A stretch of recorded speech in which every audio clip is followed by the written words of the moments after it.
Aşura günü məscid daş divar deyildi.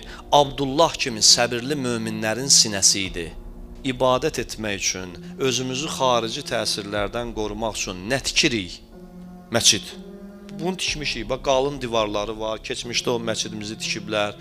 Qalın divarlı. Bütün kənddə 200 il yaşı olan ev tapa bilməzsiniz, amma məscid qalıb.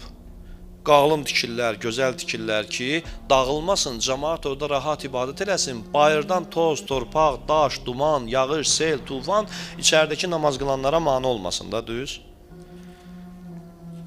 Yəni, məscidin funksiyası budur ki, onun daxilində namaz qılanı xarici təsirdən, təhlükədən qorusun. İndi baxın, Abdullah ibn Səid səbr eləyərək özünü imamın huzurunda məscid divarına çevirdi. Məscidin divarına çevrildi. Aşura günü məscid daş divar deyildi. Abdullah kimi səbirli möminlərin sinəsi idi.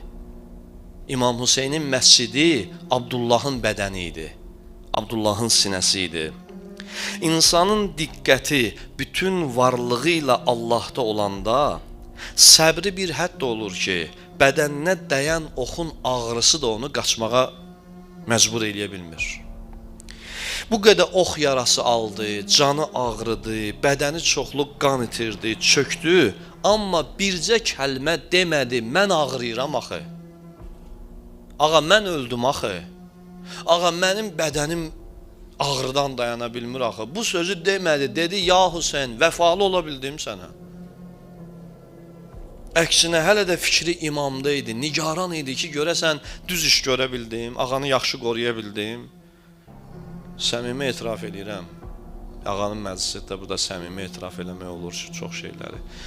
Öz adıma deyirəm, sizin adınızdan danışmıram. Bəzən baxırsan Abdullah ibn Səidə deyirsən, o da müsəlman, mən də. O da mömin, mən də. Nə bilim.